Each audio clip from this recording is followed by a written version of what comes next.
Good morning. Okay, so we're gonna have a very short day today. We're just checking in about the about homework 9.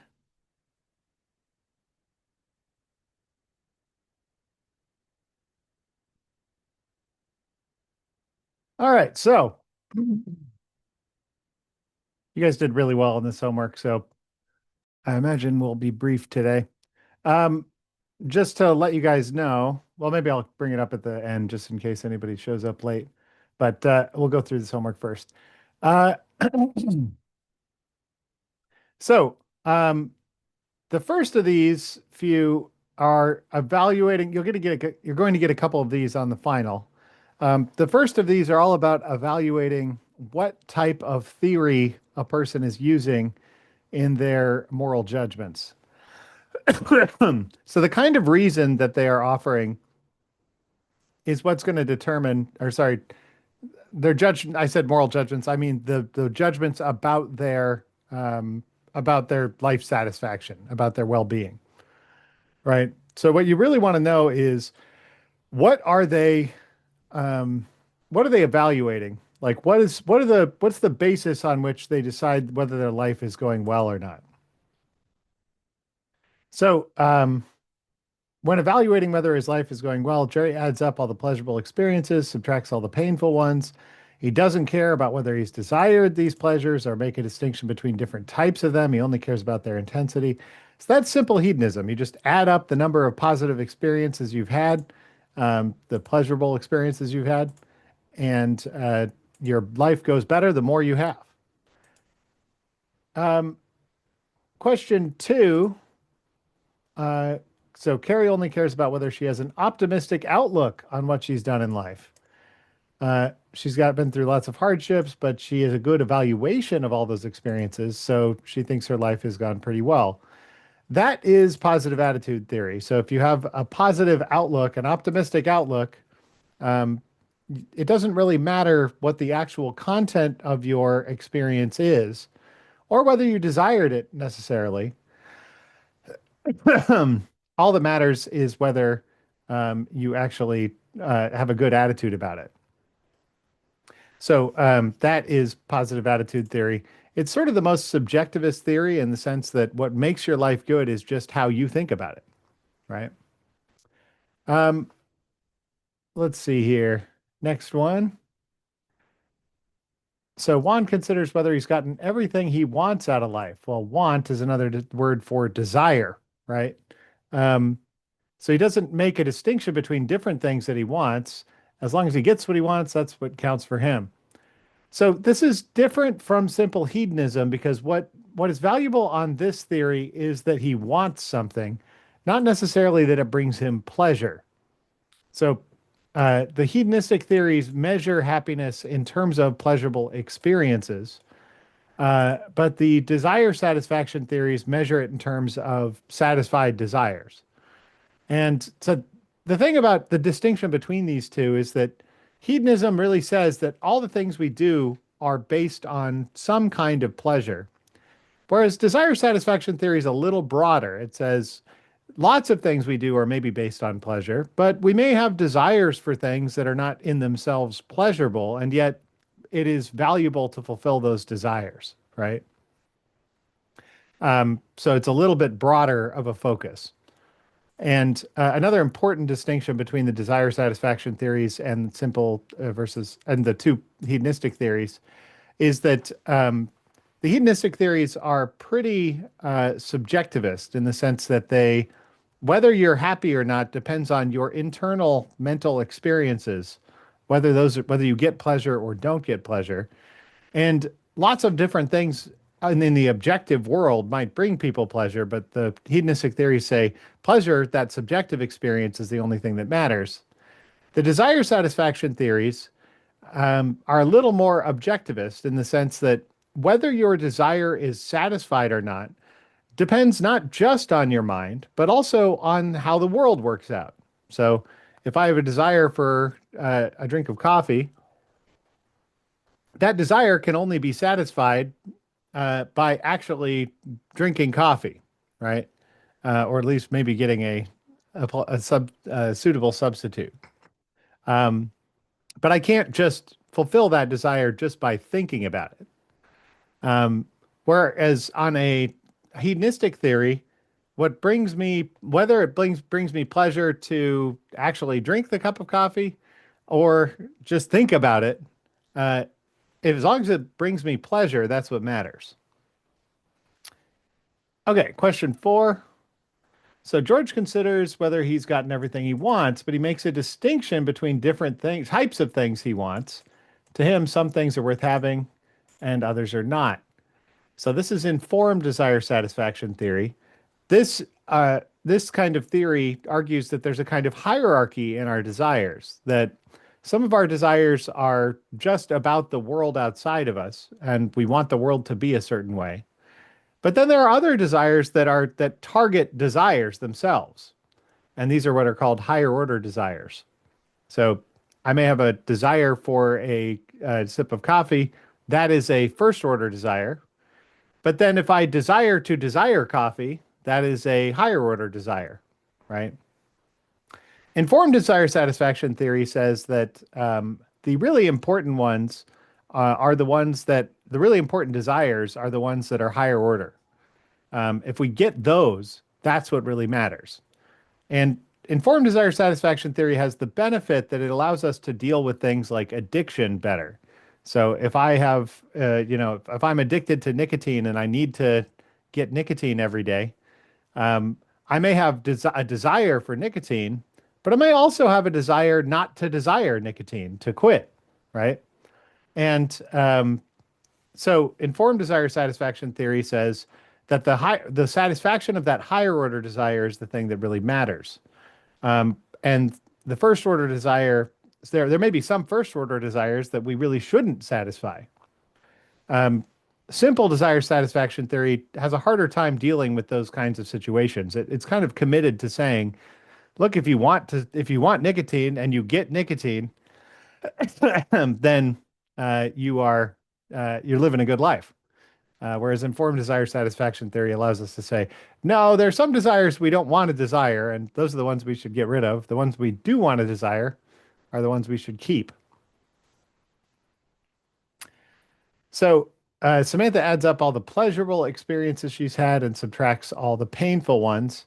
But she makes a distinction between different types of pleasurable experiences. To her, some are more worth having regardless of their intensity. Well, this is higher lower pleasure theory. Notice that it's pleasurable experiences rather than the satisfaction of desires, and that's why it's not one of these two. But this is higher lower pleasure theory because this says that not all desirables are not all pleasurable experiences are commensurable with each other. You can't trade 100 cheeseburgers for the feeling of being in love because these are just fundamentally different types of pleasure, and one type is more valuable than another. Now, it is true that higher lower pleasure theory does say that even the lower pleasures are worth satisfying as long as by satisfying them, you don't lose out on opportunities to satisfy the higher pleasures, right? But nevertheless, the higher ones are the most valuable. And this theory, which is associated with the philosopher John Stuart Mill, he was the one that first sort of like elucidated this theory really clearly. This theory basically says that the higher pleasures are things like are mental pleasures or moral pleasures, pleasures that involve the operation of your mind.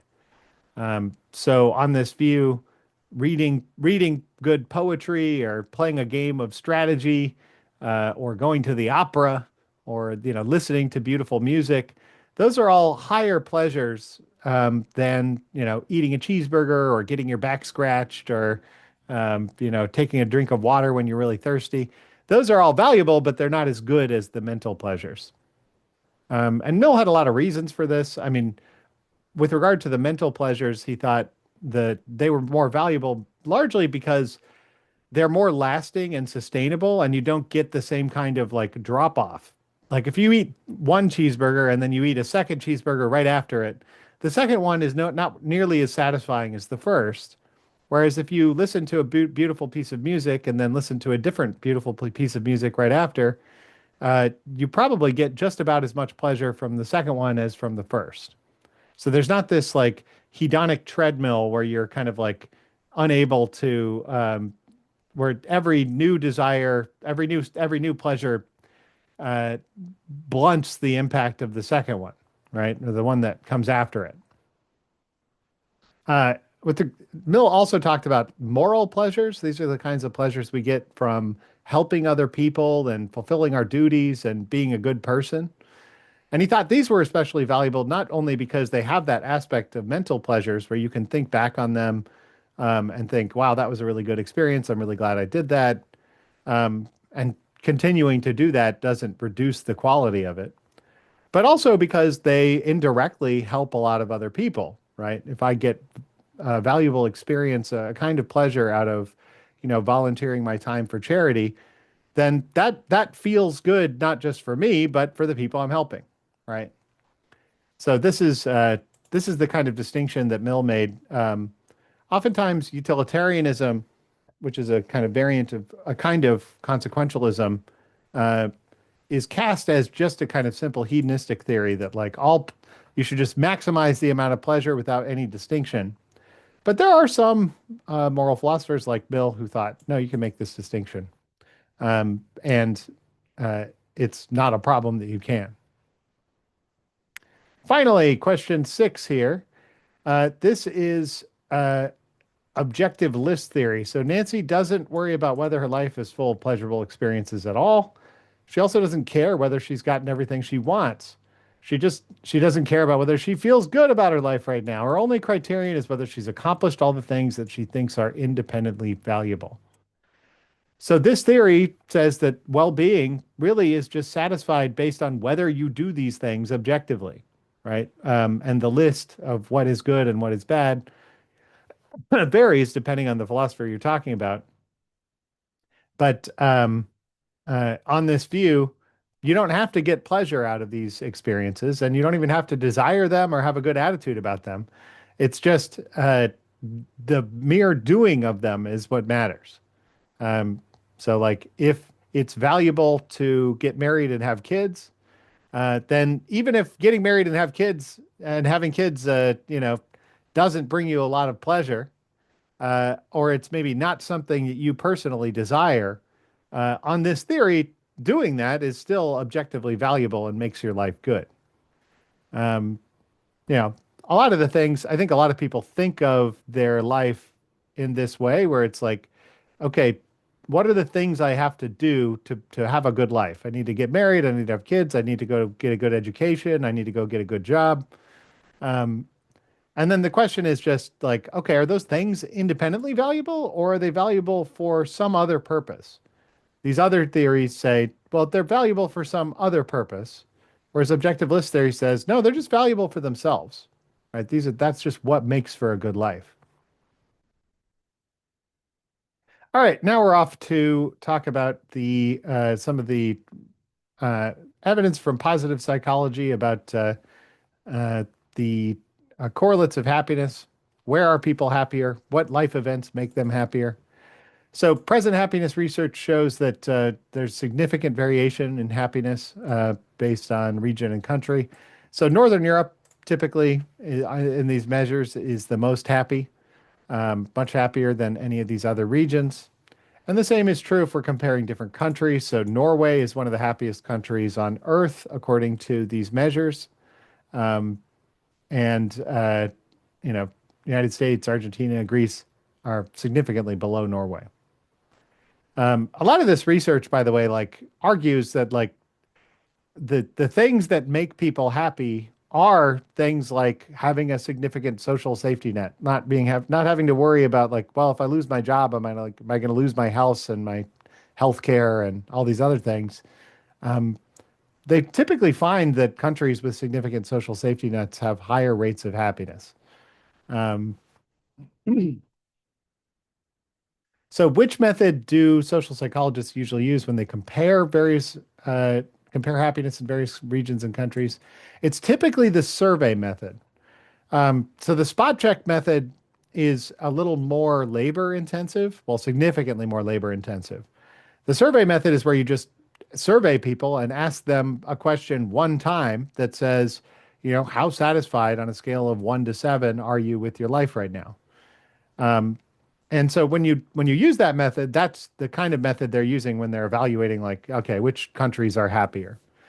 But there's some questions about the reliability of that method, right? Like, it only seems to capture a few kinds of theories of what makes for a happy life, whereas other types would maybe be better captured by the spot check method. So the spot check method is where you um, consistently ask people how they're feeling right now, um, over the course of, a longitudinal study. So you can get like an app on your phone that will pop up and say, "How are you feeling right now?" And you kind of report your subjective well-being at that moment. And then you can plot that over time and try and figure out, um, this person reported a significant dip over the course of this week, for example. What was going on in their life at that time? Well, maybe they lost their job, or maybe they broke up with their girlfriend or boyfriend, or, you know, uh, maybe their mother-in-law was in town and they don't get along, something like that. So this is useful, potentially in larger studies, but also just as a method of, uh, uh, combined with things like cognitive behavioral therapy, where you might try and figure out, okay, what are the things that are actually making me unhappy? Um, And you can gather a lot of data about this by just measuring your subjective level of happiness at a particular time over, and then a bunch of times, and then trying to figure out, okay, what's going on in my life during these times that seems to be reducing it, right? So the positive attitude view of well-being is typically better measured by the survey method. And I hope you guys can understand why that would be. It's because the positive attitude theory says that whether your life is going well or not just is a matter of whether you have a positive attitude about your life. So if you have a really good attitude about your life is going well. That's what it is for your life to go well. It doesn't matter what's actually happening in your life. What matters is like how you think of it. And if the way we're evaluating happiness in these studies is to just ask people like, well, what's your attitude about your life? Is on a scale of 1 to 7, how happy are you with it? That seems to be directly measuring something like the positive attitude view. But you might see how if you had a different view, if you had a kind of good experience of view, like in question 11 here, these are the kind of hedonistic theories, you wouldn't quite be measuring what happiness is. Suppose we had that philosophical view that, like, what makes for a happy life is getting as many pleasurable experiences as possible.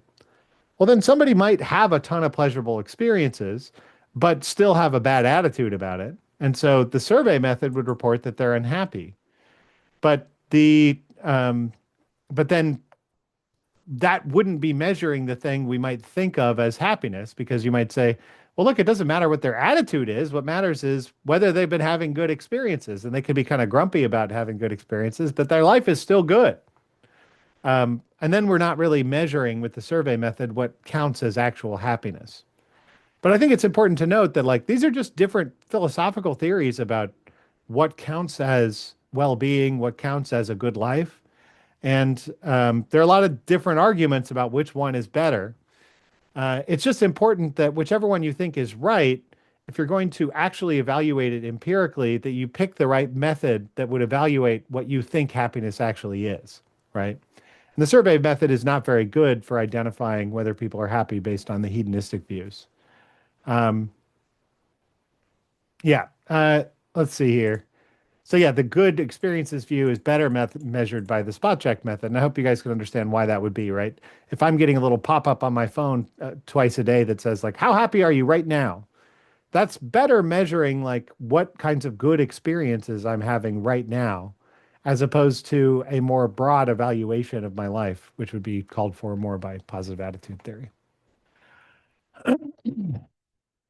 I also talked in the lecture about things like um, what how winning the lottery affects people's happiness. And there seems to be some evidence that winning the lottery raises people's happiness in the short term, but the effect tends to disappear over the course of about a year. That even for people that don't like waste all their money, if they are suddenly much richer than they grew up, or they were much richer than they were, They're really happy for a little while, but then their attitude kind of levels off, right?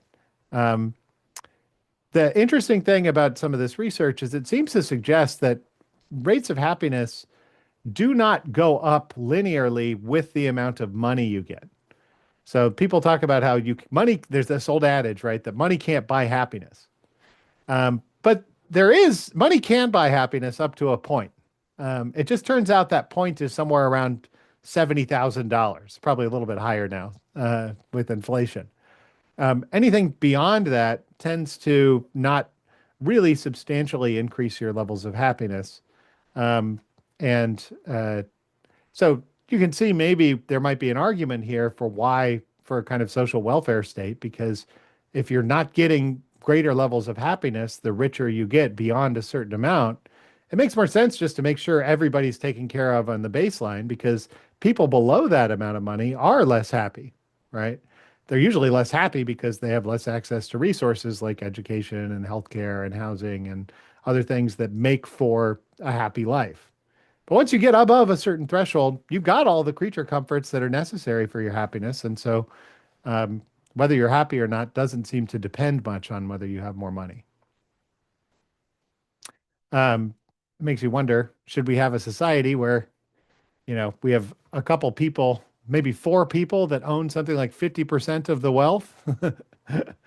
Does that make sense from a kind of utilitarian perspective if we were trying to maximize the happiness of society?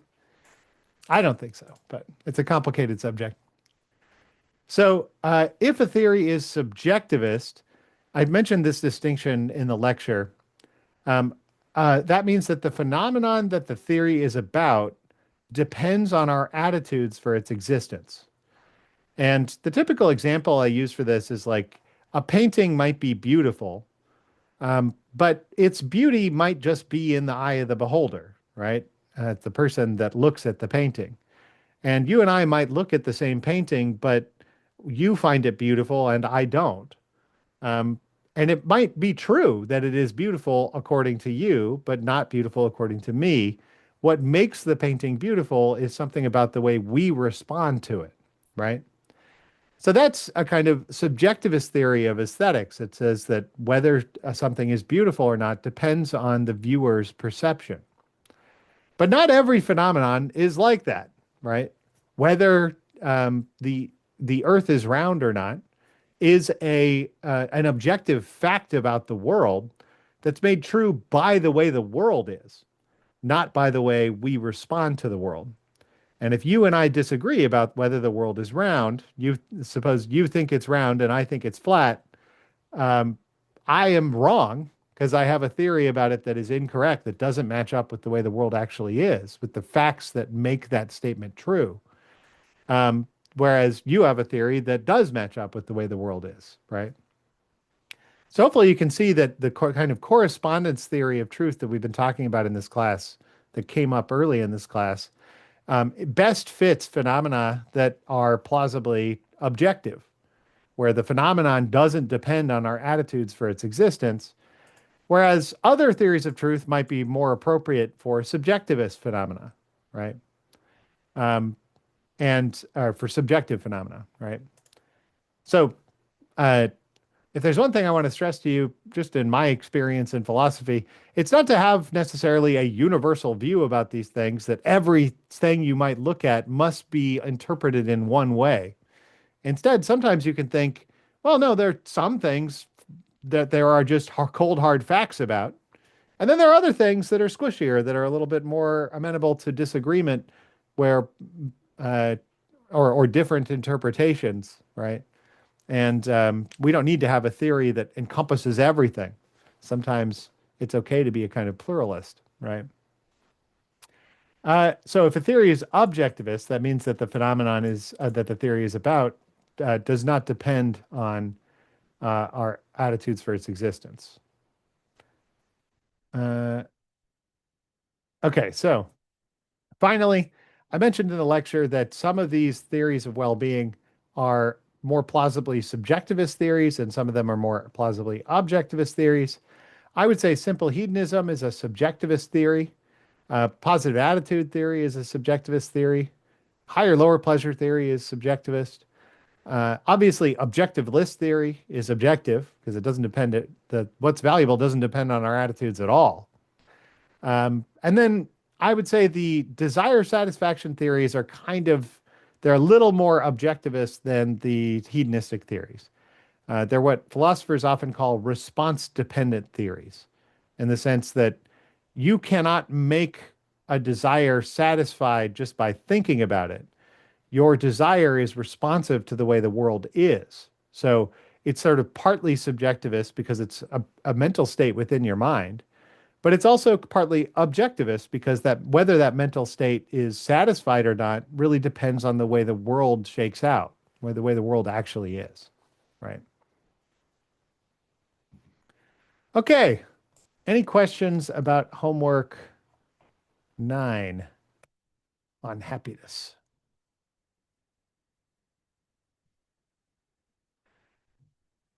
Okay, so a few more things I wanted to say before I let you guys go and turn you loose on the ethics lecture. The first is that we will not be meeting synchronously tomorrow. I have a prior engagement that I have to go to that precludes us meeting synchronously tomorrow. So instead of meeting synchronously, what I have you doing is a short little discussion post assignment. So if we go and look at this, I'll show you just so you know. So module 10, I want you to watch this lecture, of course, but we will not have a synchronous assignment. Instead, there's a little ethics discussion link. You will also have your normal homework assignment as well for ethics. But the ethics discussion, what I want you to do is, in about 200 words, tell me which of the three normative theories, either consequentialism, deontology, or virtue ethics, do you find most persuasive? So which one, if you were to try and figure out like, okay, what's my moral code about? When I think things are right or wrong, what seems like the kinds of considerations I usually talk about? What are the kinds of things that I usually consider about, whether something's right or wrong? And you can use an example or two. You can, tell me why you don't like the other ones, maybe. But those are all possibilities for what I'd like you to discuss. And you can feel free to either just make your own post or you can also reply to other people. But I do expect everybody to submit a post for this tomorrow. And like I said, we are not meeting synchronously tomorrow. So this is instead of what we're doing, instead of our synchronous discussion. Um, so the other thing is that I now have your fallacies papers. I think with a couple of exceptions for people who had crazy stuff going on. Um, I think I have all your fallacies papers. Um, so I will get to grading that. Hopefully, I'll have some time to work through it today. I think I will. But yeah, over the course of sometime this week, you will get the results of your fallacies paper back. Just note that if you are not satisfied with the grade that you got on your fallacies paper, you can always do another one, and I will take the higher of the two grades. But the issue with that is you'd have to find three new ads and analyze them with three new fallacies. So, uh, yeah, that's another opportunity where you can do more work to demonstrate that you understand the material. I do find that only a couple students every semester tend to actually do that, but it's always an option for you. And if you do decide to do that, it would be due by the end of this class, like when the final exam is due.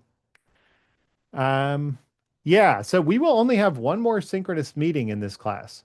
I've reserved our final meeting in this class for the 2 hours that you have to take your final exam, but we're not going to be meeting synchronously on the 23rd either. So the last meeting we have is Thursday, the 22nd. On that meeting, we're going to talk about the ethics homework. We'll also talk about the free will homework because there's one final module on free will that's going to be due on Thursday. And and then we'll do a final review session. I've got a like 25 question quizzes game that we're going to work our way through and do a little bit more practice, probably do some more Venn diagrams. But that day, I know we've been having some short days where I just turn you loose right away to work on the lecture. That day we will likely take at least an hour and 15 minutes. So make sure you budgeted the time accordingly. All right. Any questions about any of that, guys? Professor. Mhm. So for the fallacy paper, are you at least gonna share comments on if we did poorly or whatnot? Will there be comments for us to correct? Yeah, so you won't be able to resubmit that. You won't be able to like rewrite that same paper and get a different grade. You could write a totally new paper, Right. but I will give you comments on it. So if you get 100% and you really nailed every aspect of the assignment, what you will likely see is just me identifying the places where you identified the fallacies and just saying, good, excellent, well done, right? So you'll get minimal comments if you did it all right. If I'm going to mark you down for one of the fallacies or one of the ads, I will highlight it and tell you why. Yeah. And my Okay. general approach is to I start out with 100% for everybody, and then I subtract 5 to 10 points depend for each fallacy or ad that I think you got wrong. So if you don't describe properly what's going on in the ad and you identify the wrong fallacy or you give me a bad explanation for why this fallacy is present in the ad, then I might mark you down 10. If you're sort of there or you identify the right fallacy but not quite for the right reasons, then I might mark you down 5. So generally, even if you submit a paper where you just get all the analysis wrong, and I mark you down for every one of the fallacies, you'll still probably get a 70%. But that's my general rubric.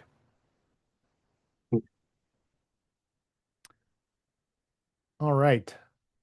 Okay, guys. Well, let me let you go then, and I will see you guys on Thursday. Just remember to do that ethics discussion assignment and make sure you get these last two homework assignments in. We're closing in on the end of the intersession.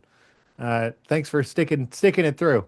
I think you guys are overall doing really quite well. So, yeah, I'll see you guys on Thursday. Thank you.